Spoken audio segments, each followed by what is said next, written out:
So who needs borders? Most people like them. Hillary Clinton doesn't.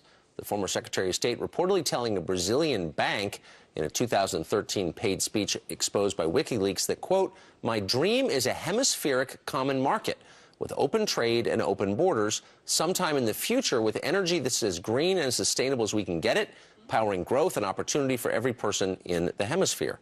So what exactly would Hillary's world without borders look like? Let's bring in Steve Hilton. He's the former Director of Strategy for British Prime Minister David Cameron and the CEO of CrowdPack and someone who's thought a lot about this. Steve, it's great to see you this morning. Hi, Tucker. You know, when I heard this, I just thought this is the most fantastically stupid idea, because what it really means is that she wants to recreate in the Americas the sclerotic, bureaucratic, technocratic, centralizing, unaccountable mess that is the EU.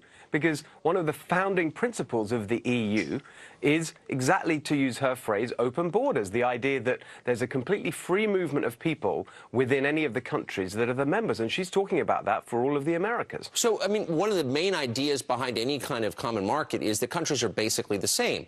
And it's one thing if you're yoking, I don't know, Liechtenstein to Belgium. But if you're saying that the United States has everything in common with, say, Guatemala or El Salvador or Uruguay, that's insane, because it's just not true.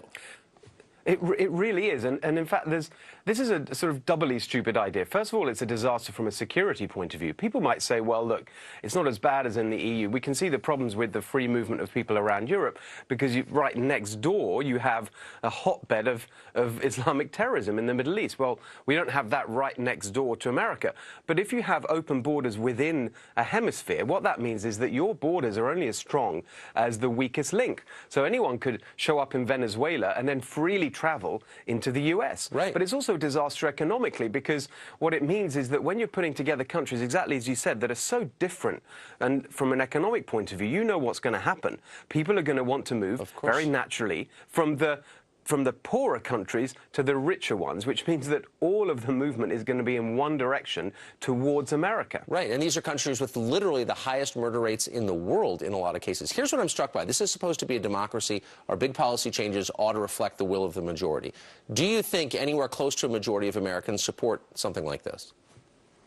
I can't imagine that even a tiny minority supports something like this. Now, I don't think that this is something that you could, in all fairness, put forward as her policy plan, but it reveals her thinking.